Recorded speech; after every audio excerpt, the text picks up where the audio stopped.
Hello everyone, welcome back to my channel. तो मेरा नाम ओशिन जैन है। आप सभी का मेरे इस प्यारे से यूट्यूब चैनल में स्वागत है। हम पेपर 1 कर रहे थे।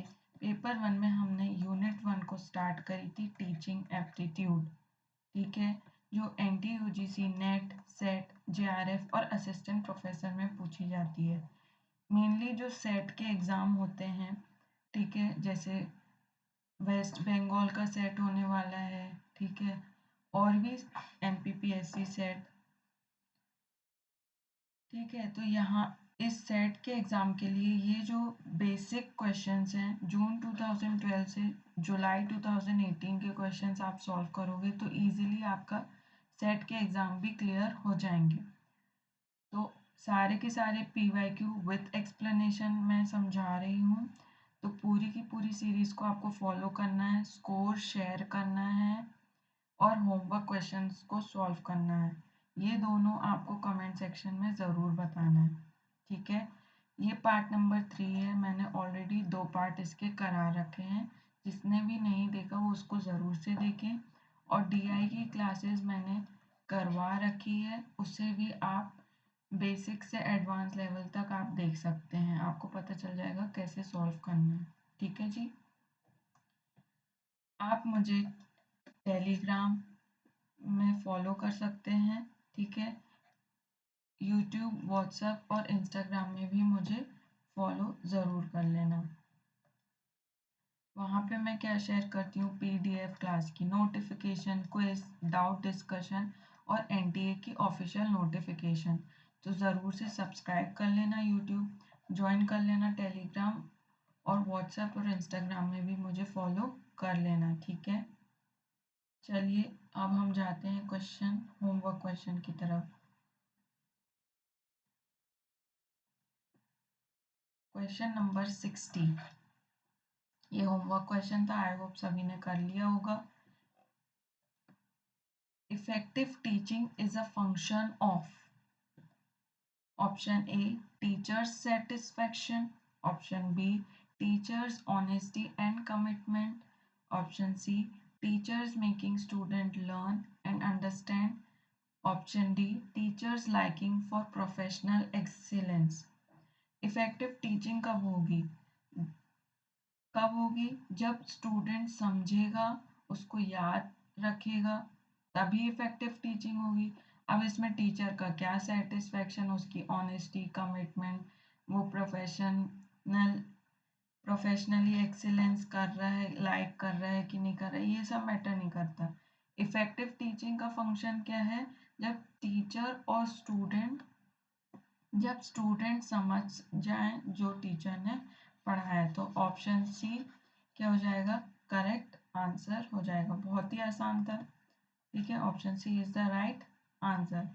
चलिए next question, question number 61। The most appropriate meaning of learning is, पहला एक्विजिशन ऑफ स्किल, दूसरा मॉडिफिकेशन ऑफ बिहेवियर, तीसरा पर्सनल एडजस्टमेंट और चौथा इनकलकेशन ऑफ नॉलेज। लर्निंग का मीनिंग क्या है, जब स्किल को एक्वायर करना, पर्सनल एडजस्टमेंट करना, नॉलेज को इनकलकेट करना, कि मॉडिफिकेशन ऑफ बिहेवियर। तो राइट आंसर क्या होगा, मॉडिफिकेशन ऑफ बिहेवियर, ठीक है। लर्निंग तब समझी जाएगी कि कुछ बिहेवियर में चेंजेस आए हैं, तो ये एक बड़ा एस्पेक्ट कवर कर रहा है, ठीक है। तो most appropriate answer option B हो जाएगा। Yes, B is the correct answer. देखो इसका explanation, learning fundamentally involves changes in behavior or behavioral patterns as a result of experience। ठीक है, कुछ बिहेवियर में चेंज आ रहा है या बिहेवियरल पैटर्न में चेंजेस आ रहे हैं, तो तब मानी जाएगी कि लर्निंग हुई है। Acquisition of knowledge, while learning often leads to acquisition of knowledge, it's more specific outcome of learning। बहुत ही specific outcome है, बहुत large level में नहीं है, specific है। Learning encompasses a broader range, ठीक है। ब्रॉडर रेंज है लर्निंग का मतलब of behavioural change than just skill acquisition. Cycle चलाने से साइकिल बस सीख ली, वो स्किल आपने कर लिया, लेकिन लर्निंग बहुत ही ब्रॉडर सेंस है, ब्रॉडर रेंज में है। Personal adjustment is also consequence of learning, ठीक है, but learning is more general process of change. Personal adjustment is a specific type of change that happen with in the individual, कि हमने कुछ personal adjust कर लिया, तो वो बहुत ही स्पेसिफिक होगा, वो लर्निंग में नहीं आएगा। Inculcation of knowledge, knowledge acquisition एक की कंपोनेंट है लर्निंग का, ठीक है जी। However learning is not just about accumulating knowledge but also about applying it and changing behavior, ना कि सिर्फ एक्वायर करना बस उस, बल्कि उसको अप्लाई भी करना और बिहेवियर में चेंज आना, वो होता है learning. Learning according to several educational resources is more about the process of change than the knowledge itself, ठीक है। क्या चेंजेस आ रहे हैं, सिर्फ नॉलेज अक्वायर नहीं करना, चेंजेस आना भी, उसको अप्लाई भी करना, वो होता है लर्निंग, ठीक है जी। चलिए next question, question 62। Arrange the following teaching process in order. First, relate the present knowledge with the previous knowledge. अब ये जो अरेंजिंग में आएगा, स्टेप्स में आएगा, तो पहले तो आपको फर्स्ट फिक्स करना है और लास्ट फिक्स करना है, तो आपका पूरा सीक्वेंस सॉल्व हो जाएगा। टाइम बहुत ही कम रहता है एनटी में, हमको इस सीरीज से यही देखना है कि हम कैसे क्वेश्चंस को सॉल्व कर सकते हैं। तो पहला, relate the present knowledge with previous one, evaluation, reteaching, formulating instructional objective, presentation of instructional material. तो सबसे पहले तो क्या लग रहा है, फॉर्मुलेटिंग इंस्ट्रक्शनल ऑब्जेक्टिव्स, तो फोर्थ आ जाएगा, ठीक है, यहीं से आ गया अपना आंसर, फोर्थ। फिर उसके बाद क्या है, first evaluate, sorry, first relate the present knowledge with the previous one, ठीक है, relate the present knowledge with the previous one. Next क्या आ जाएगा, fifth, present of instructional material, उसके बाद प्रेजेंट ऑफ इंस्ट्रक्शनल मटेरियल, फिर सेकेंड इवैल्यूएशन, और last में क्या हो जाएगा, रीटीचिंग।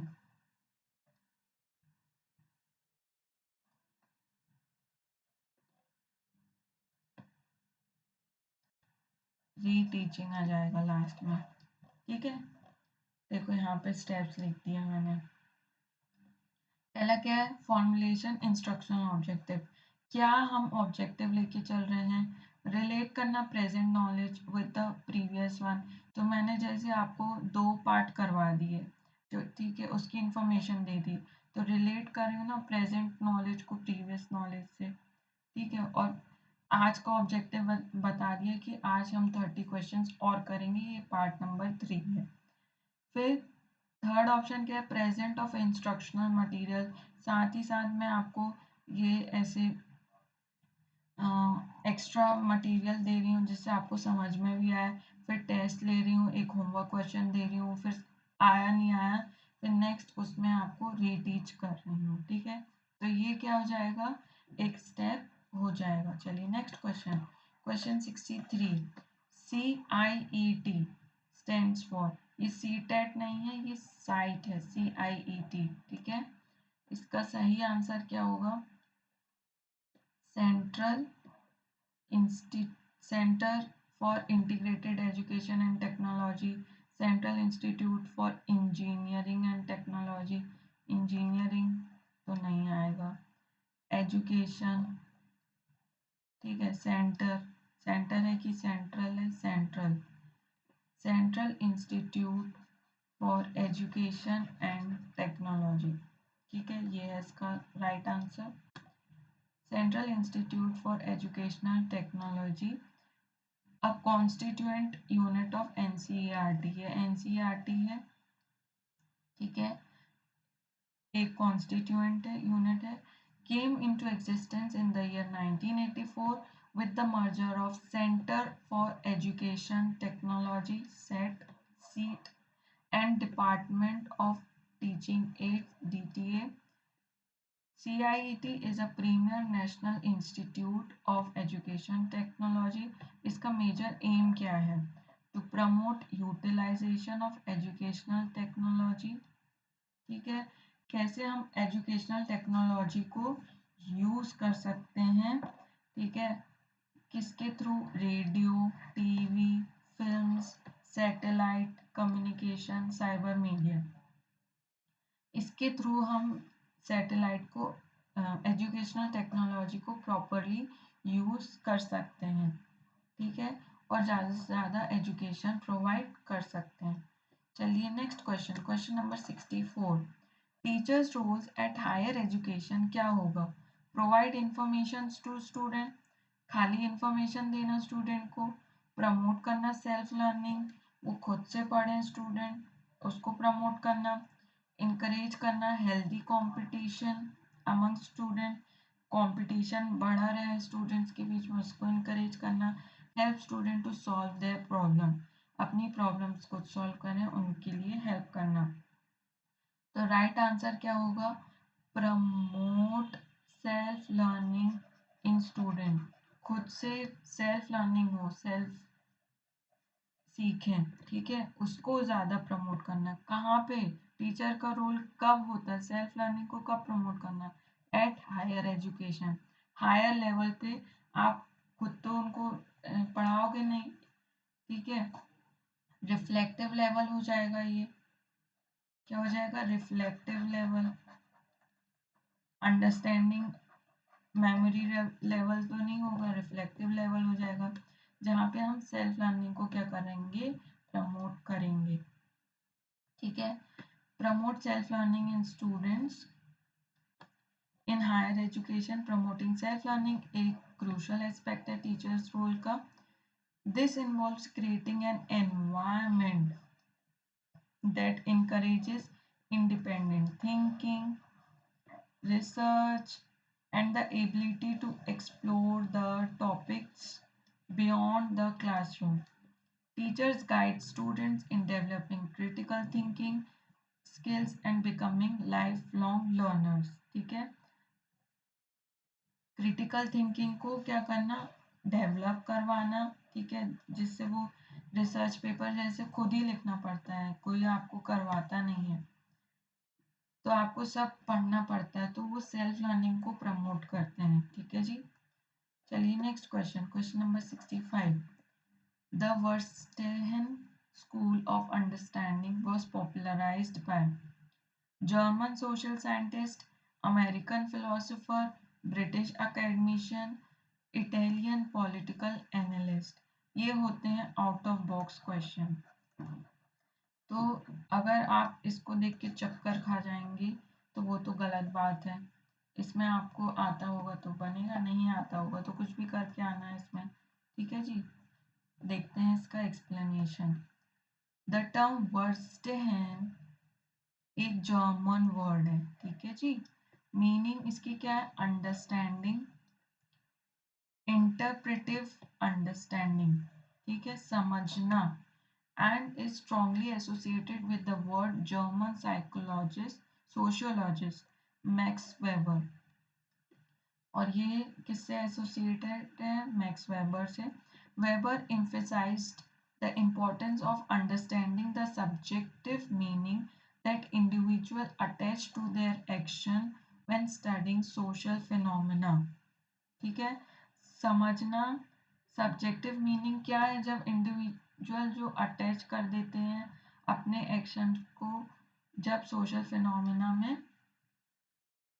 स्टडी करते हैं, जब सोशल फिनोमिना को, ठीक है, तो इस पे एम्फेसाइज किया, तो ये इसका आंसर क्या है? German social scientist was popularised by German social scientist, ठीक है जी।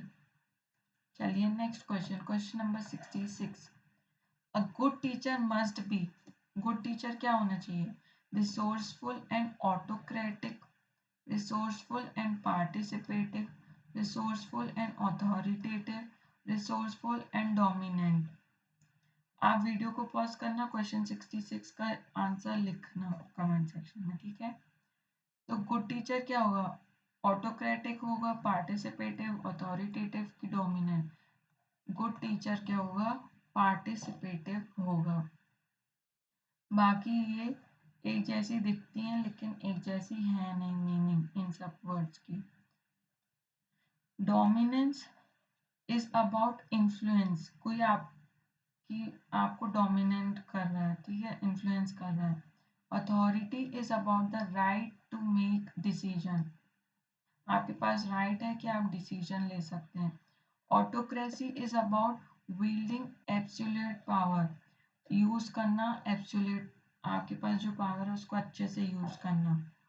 While N autocratic leader might also be dominant, authoritative, ठीक है, वो इन्फ्लुएंस कर सकता है, अथॉरिटेटिव भी हो सकता है, डिसीजन लेने की पर भी कर सकता है, लेकिन these terms are not synonymous, ठीक है, एक जैसे नहीं, बिल्कुल सेम मीनिंग नहीं है, सब की मीनिंग डिफर कर रही है। चलिए next question, question number 67। Which one of the following is the best method of teaching? तो लेक्चर मेथड जहाँ पे टीचर एक्टिव रहता है, स्टूडेंट पैसिव होता है। डिस्कशन मेथड, दोनों कॉम्बिनेशन में चलते हैं, दोनों एक्टिव रहते हैं। डेमोन्स्ट्रेशन मेथड भी दोनों एक्टिव रहते हैं। और क्वेश्चन आंसर मेथड, तो राइट आंसर क्या होगा इसका? डेमोन्स्ट्रेशन मेथड, ठीक है। ये सितंबर 13 के हिसाब से बेस्ट मेथड है टीचिंग का। अभी कुछ और हो जाएगा, आंसर इज डेमोन्स्ट्रेशन मेथड। चलिए next question, question 68। Successful communication in classroom teaching is what? अगर हमें कम्युनिकेशन को सक्सेसफुल बनाना है क्लासरूम में तो वो क्या होगा? सर्कुलर होगा, रेसिप्रोकल होगा, डायरेक्शनल होगा, इन्फ्लुएंशियल होगा। तो इसका आंसर क्या होगा? रेसिप्रोकल, ठीक है। सर्कुलर मतलब घूमते जाएगी गाड़ी, रेसिप्रोकल सेंडर रिसीवर बनेगा, रिसीवर सेंडर बनेगा, ठीक है, रेसिप्रोकेट होते रहेगा। डायरेक्शनल वन वे होगा, टीचर बस बोलेगी, तो वो सक्सेसफुल कहाँ रहेगा? इन्फ्लुएंशियल जब इन्फ्लुएंस करेगी तो ज़रूरी थोड़ी ना स्टूडेंट भी अच्छे से उसमें इन्वॉल्व रहेगा। In classroom teaching successful communication is not just one way, सिर्फ वन वे नहीं होता है, but rather a dynamic exchange between teacher and student. It involves both teacher delivering information and student actively participating. Successful communication की definition बता रहे हैं, है ना? तो टीचर डिलीवर करेगा इंफॉर्मेशन और स्टूडेंट पार्टिसिपेट करेगा उसमें, आस्क करेगा क्वेश्चन, प्रोवाइड करेगा फीडबैक। ये टू वे इंटरेक्शन होता है और रेसिप्रोकल होता है। Communication is essential for effective learning and understanding। बहुत ही सिंपल बेसिक क्वेश्चन था, कंफ्यूजिंग था लेकिन क्लियर हो गया होगा आपको। चलिए next question, question number 69। Which one of the following types of evaluation assess the learning progress to provide continuous feedback to both teacher and student during instruction? ठीक है, कंटिन्यूअस फीडबैक चल रहा है during, mark the word, during instruction. तो इसका answer क्या होगा? Placement evaluation, formative evaluation, diagnostic evaluation, summative evaluation. जल्दी से बताइए। तो राइट आंसर क्या होगा? फॉर्मेटिव इवेल्युएशन, ठीक है, क्योंकि ड्यूरिंग चल रहा है भाई। प्लेसमेंट जैसे नेट का एग्जाम क्या है? एंट्रेंस लेवल पे प्लेसमेंट। एंट्रेंस लेवल में आपको कोई एग्जाम देना रहता है तो असिस्टेंट प्रोफेसर के लिए आप कौन सा एग्ज़ाम दोगे? नेट का, ठीक है। एमबीबीएस के लिए आप कौन सा एंट्रेंस लेवल का एग्ज़ाम दोगे? नीट। एमबीए के लिए आप कौन सा एंट्रेंस एग्ज़ाम दोगे? कैट, सीमैट, ठीक है। तो ये एंट्रेंस लेवल एग्ज़ाम क्या होता है? Placement evaluation. डायग्नोस्टिक इवैल्यूएशन तो पता है, डायग्नोस करना, कॉज और उसकी रेमेडी, कॉज पता करना, रेमेडी हर स्टेज में, ठीक है। इसका एक्सप्लेनेशन मैंने दिया था पिछली पार्ट 2 में। Summative evaluation at the end होता है, जैसे हम क्लास कोर्स का टेस्ट ले लेते हैं आखिरी में, ठीक है। टर्म टेस्ट होते हैं अपने स्कूल्स में, तो इसका एक्सप्लेनेशन देखते हैं। Placement evaluation done before instruction begins to assess student prior knowledge क्या है and skill, determine their appropriate placement in a course or a program. Formative evaluation, this occurs during learning process to monitor student progress and provide feedback for improvement. ये keyword हैं जो मैं highlight करूँ। It helps identify areas where students are struggling and adjusting teaching methods accordingly. Next क्या आता है? Diagnostic evaluation. This type of assessment is used to pinpoint specific learning difficulties or gaps in knowledge that are hindering a student progress. It goes beyond general feedback to uncover the root cause of these challenges. ठीक है जी। Next आ जाता है summative evaluation. This takes place after a unit or a course is completed to assess overall learning achievement. It often used for grading and certification purpose. ठीक है, ये highlighted जो है यही आते हैं उठ के, और आपको पता करना रहता है कि प्लेसमेंट है, फॉर्मेटिव है, डायग्नोस्टिक है कि समेटिव है। चलिए next question number 70। Which one of the following is a scale down teaching situation? नीचे नीचे तक स्केल डाउन करके कौन सी टीचिंग सिचुएशन होती है?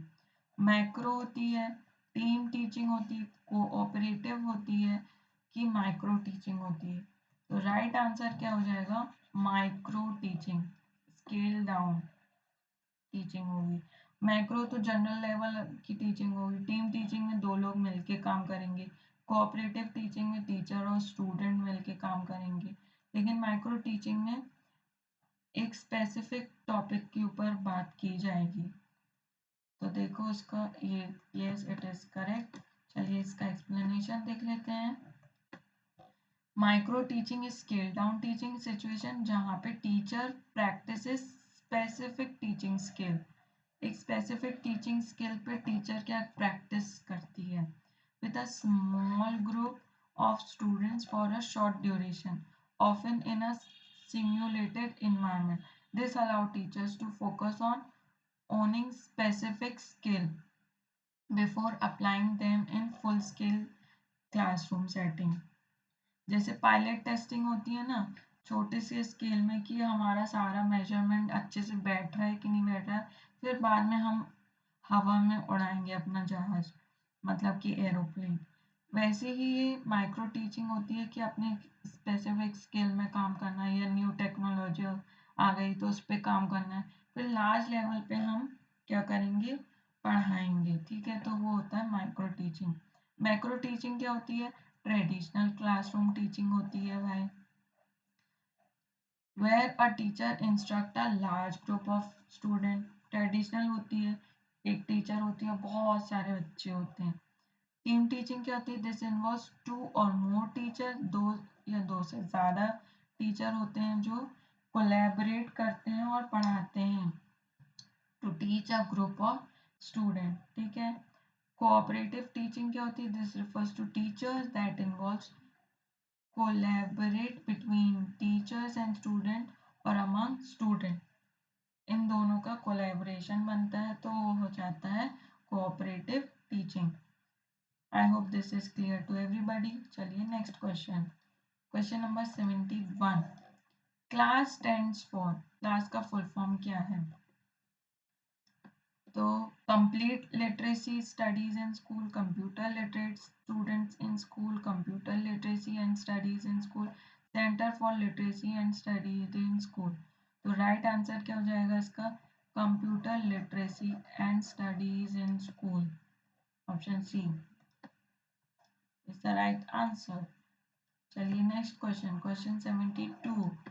The blackboard can be utilized best by a teacher for putting the matter of teaching in black and white. Black and white में अपना matter छापना, लिखना. Next, making the student attentive, student को attentive रखना. Writing the important and notable points, highlighting the teachers himself.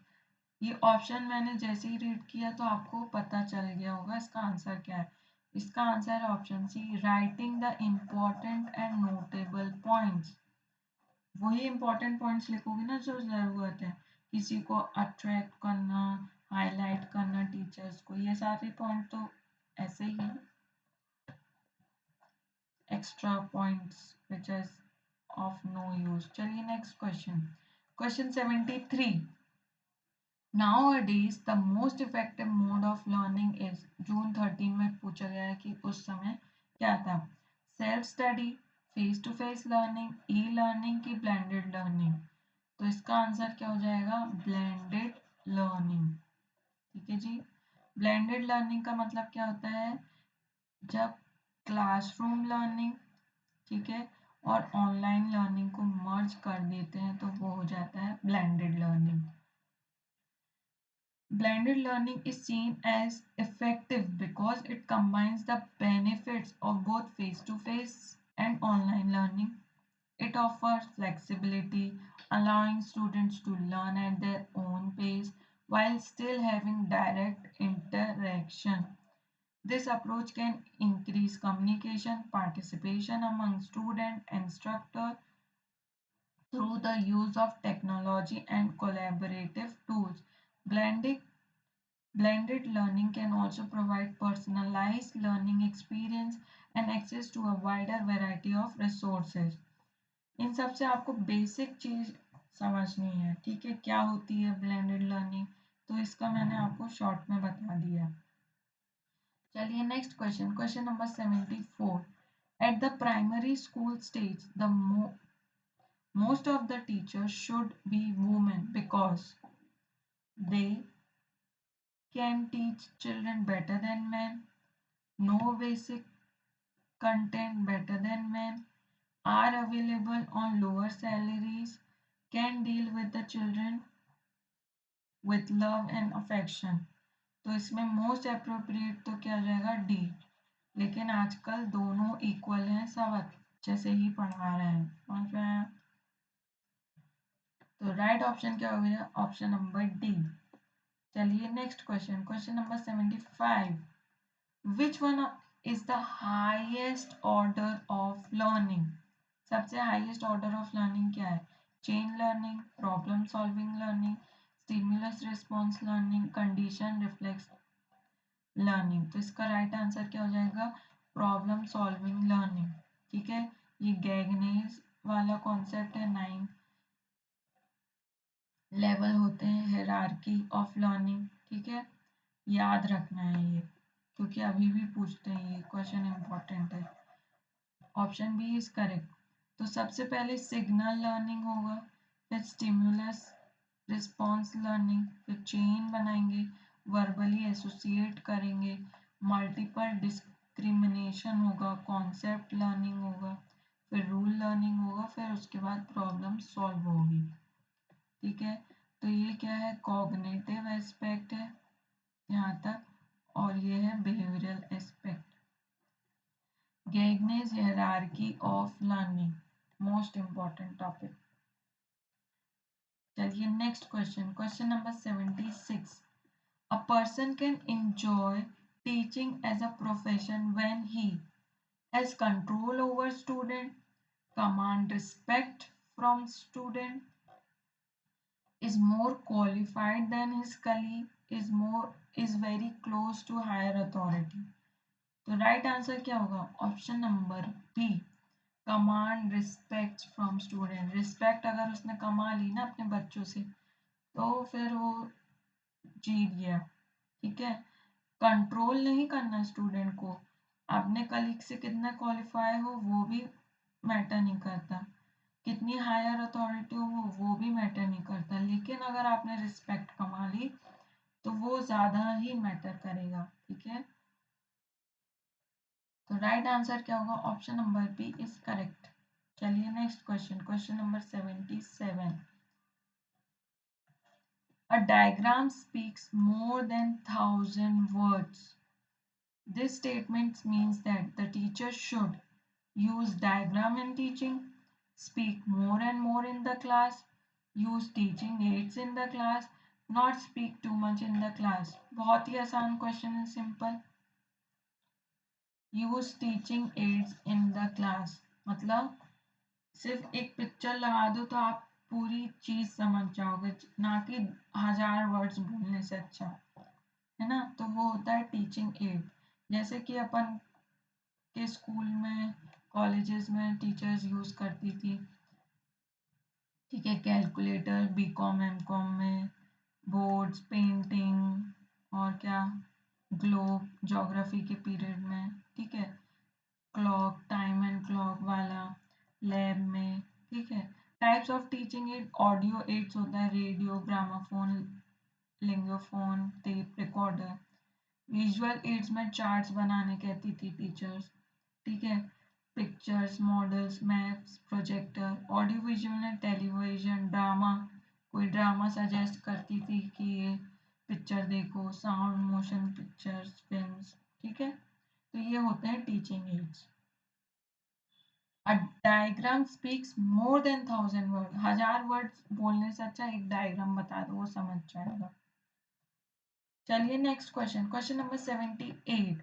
For an effective For an efficient and durable learning, learners should have ability to learn only, requisite level of motivation only, opportunities to learn only, desired level of ability and motivation। तो ये जो only word है ना, ये बहुत ही ज़्यादा इसमें कहते हैं कि फोकस करो इसको, तो ये हट जाएगा। तो अपने पास ऑप्शन क्या बचा? Option number D is the correct answer. Desired level of ability and motivation मतलब लर्निंग एफिशिएंट और ड्यूरेबल, लंबे समय तक कब तक रहेगी? Learner should have desired level of ability and motivation, कि हाँ उसको लर्निंग करने की चाहत है तो वो लंबे समय तक उसके पास रहेगा जो भी उसने सीखा है। ठीक है, इसका राइट आंसर क्या हो जाएगा? Option number D is the right answer. चलिए next question, question number 79। Classroom communication must be teacher centric, student centric, general centric या टेक्स्ट बुक सेंट्रिक। तो क्या होना चाहिए भाई? स्टूडेंट सेंट्रिक होना चाहिए, विद्यार्थी को बीच में रखना चाहिए, फिर उसके आजू बाजू जो भी करना है। उसको समझ में नहीं आया तो आप अपनी मेथड अब चेंज करो। ठीक है, तो राइट ऑप्शन क्या हो जाएगा? Option number B, student centric. चलिए next question, question number 80। The best method of teaching is to impart information, ask student to read books, suggest good reference materials, initiate a discussion and participate in it। Best method क्या होगा? Discussion में initiate करना और participate करना उसमें। ठीक है, सिर्फ इंफॉर्मेशन देना क्या? नहीं। स्टूडेंट से बोलना कि वो पढ़ लें, रीड कर लें बुक? नहीं। सजेस्ट करना गुड रेफरेंस मटेरियल, जाओ ये बुक है जाके वो पढ़ लो? नहीं। एक डिस्कशन करना और उनसे कहना कि वो पार्टिसिपेट करें। तो the most appropriate answer is option number D. कितना सिंपल आते थे क्वेश्चन। ठीक है, ऐसे ही सेट में आएंगे आपको, सेट एग्जाम्स में। Interaction inside the classroom should generate argument, information, ideas, controversy. तो most appropriate answer is ideas. क्या आर्ग्यू करना टीचर और स्टूडेंट के बीच में, सिर्फ इंफॉर्मेशन दे देना या कुछ कंट्रोवर्सी क्रिएट करना क्लासरूम में? नहीं, आइडियाज को जनरेट करना इज द राइट आंसर। ठीक है जी, चलिए next question, question number 82। Spare the rod and spoil the child gives the message that, ठीक है, रॉड को छोड़ो और बच्चे को बिगाड़ो। Punishment in the class should be banned. Corporal punishment is not acceptable. Undesired behavior must be punished. Children should be beaten with rod. Punishment को ही ban कर देना चाहिए। देखो, जैसे स्केल पड़ती थी ना, स्केल ना पड़े, हाथ में स्केल पड़ता था पहले छोटे बच्चों को, है ना, और बच्चा स्केल ना पड़े लेकिन बच्चा बिगड़ जाए, उसका सही मैसेज क्या है? पनिशमेंट को बैन कर देना? नहीं। कॉर्पोरल पनिशमेंट एक्सेप्टेबल नहीं है, ये गलत हो जाएगा। Children should be beaten with rod, children को रॉड से पीटना, ये भी गलत। तो राइट ऑप्शन क्या होगा? जो अनडिजायरेबल बिहेवियर है उसे पनिश करना। ठीक है जी, सही आंसर क्या होगा? Option C. चलिए next question, question number 83। If you get an opportunity to teach a visually challenged student along with normal student, what type of treatment would you like to give him in the class? ये situation based है कि मतलब जिसको दिखाई कम देता है या चश्मा पहनते हैं, ठीक है, तो उन और नॉर्मल स्टूडेंट के कंपैरिजन में तो उनको उनके साथ क्या ट्रीटमेंट होना चाहिए? Not giving extra attention because majority में suffer, take care of him sympathetically in the classroom, you will think that blindness is his destiny and hence you cannot do anything. Last, arrange a seat in front row and try to teach at a pace convenient to him. तो right option क्या हो जाएगा? पढ़ते ही साथ आ गया, option D is the right answer. सामने बैठा देना जिससे वो उसको कन्वीनियंट होगा, वो सीख सकता है। ठीक है, तो राइट आंसर क्या होगा? Option number D is the right answer. चलिए next question, question number 84। Which of the following is not a characteristics of a good achievement test? ठीक है, कैरेक्टरिस्टिक्स नहीं है। रिलायबल, विश्वसनीय होना चाहिए, ये तो है। ऑब्जेक्टिविटी, टू द पॉइंट होना चाहिए, ये भी है। एम्बिग्यूटी की वैलिडिटी, वैलिडिटी होगा और ambiguity is the right option, not a characteristics of good achievement test. Ambiguity का मतलब क्या होता है? नॉट क्लियर, कि क्लियर नहीं है भाई।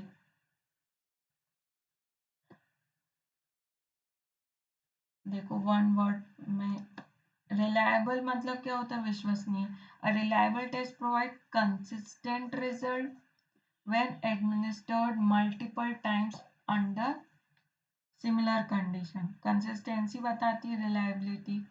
Objectivity, a good test is objective meaning that the scoring is free from bias. Score क्या है? Free from bias and different evaluators would give similar score. जैसे एक क्वेश्चन के 4 ऑप्शन है तो उसमें आप ऑब्जेक्टिव रहेंगे कि ये स्पेसिफिक आंसर होगा या तो नहीं होगा। लेकिन सब्जेक्टिव की बात करेंगे, जैसे आपने ऐसे लिखना है, ठीक है, तो वो डिफरेंट इवेल्युएटर डिफरेंट मार्क्स देंगे, तो वो तो बायस हो जाएगा। इसलिए ऑब्जेक्टिविटी फ्री फ्रॉम बायस होता है। ठीक है, एम्बिग्विटी क्या होता है? Lack of clarity, multiple interpretation होता है, which is undesirable in achievement test. A clear and unambiguous test ensure that student understand the question and can demonstrate their knowledge effectively. एक क्लियर और अनबायस्ड टेस्ट क्या होगा, जब student अच्छे से समझ लेगा और उसको इंटरप्रेट भी कर लेगा. वैलिडिटी क्या होती है, a valid test measure what it is intended to measure, क्या उसको मेजर करना है, वो वैलिडिटी है. Meaning it accurately access the specific skill and knowledge it is supposed to evaluate. Therefore, a good achievement test क्या होगा, reliable, objective और valid, but it should not be ambiguous. ठीक है, चलिए next question, question 85. Which one of the following which of the following does not belong to projected aid? Projected aid कौन सा नहीं है, ओवरहेड प्रोजेक्टर है, हाँ जी. ब्लैक बोर्ड है क्या, एपीडियास्कोप है, यस. स्लाइड प्रोजेक्टर है, यस. ब्लैक बोर्ड जो है वो प्रोजेक्टेड एड नहीं है. ठीक है, तो राइट ऑप्शन क्या है, ब्लैक बोर्ड. प्रोजेक्टेड एड जैसे overhead projector, epidiascopes, slide projectors use lights to display image on to a surface. अब ब्लैक बोर्ड तो सिर्फ वही है जिसमें आप चौक से लिख सकते हो. Blackboard on the other hand are use to direct writing, do not involve projection. लेकिन प्रोजेक्शन में क्या, लाइट लगेगी, पर्दा रहेगा जहाँ पे आप सामने देख सकते हैं. ठीक है, तो ये दीज आर दी पिक्चर्स. जैसे ये मैडम यहाँ पे लिख रही हैं तो वो स्क्रीन में यहाँ पे दिख रहा है, तो ये क्या होगा, ओवरहेड प्रोजेक्टर होगा. ये ओवरहेड प्रोजेक्टर. ये होगा एपीडियास्कोप, जहाँ पे ये एक पिक्चर इसमें डालेंगे, इसमें बुक रखेंगे तो वो विजिबल हो जाएगा. ठीक है, और स्क्रीन में सामने दिखेगा, तो ये क्या होगा, एपीडियास्कोप. स्लाइड प्रोजेक्टर जो अपने स्कूल और कॉलेज टाइम में होते थे, यहाँ से लाइट जा रही है और सामने प्रोजेक्टर रखा है तो पिक्चर और जो भी चलाना है वो चलता है.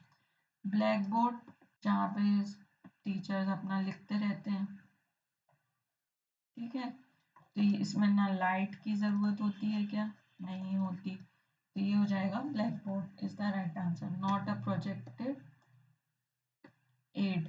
ठीक है जी, चलिए next question, question number 86. For a teacher which of the following methods would be correct for writing on the blackboard? Writing fast and as clear as possible, जल्दी जल्दी लिखना भाई.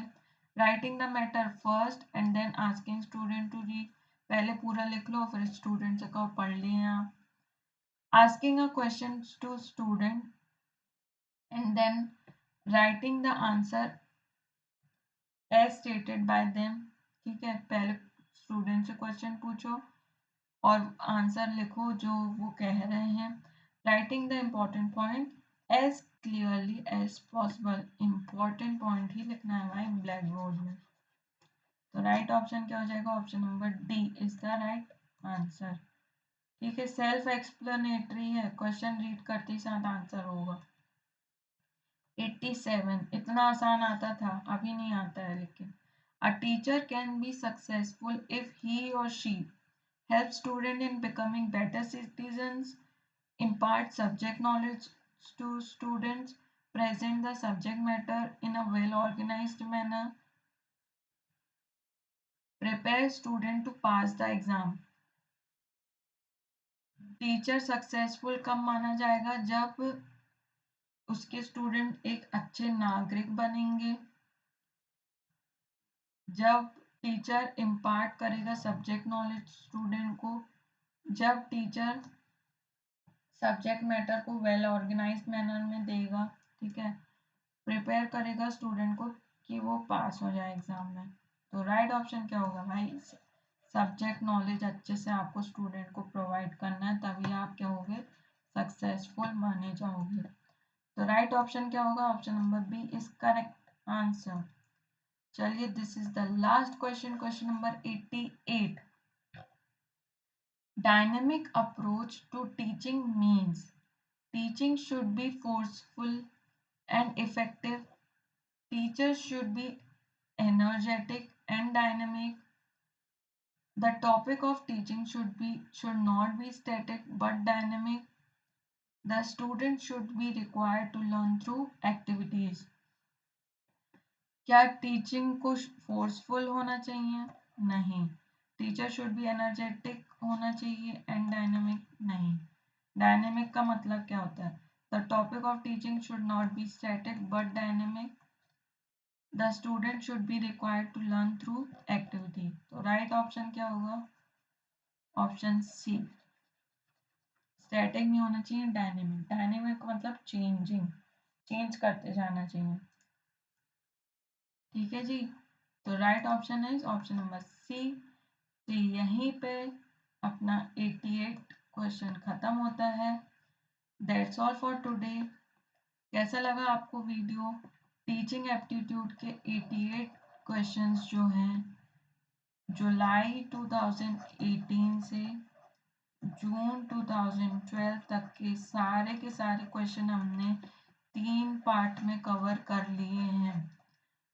ईच पार्ट में 30 क्वेश्चंस मैंने provide किए हैं with homework question.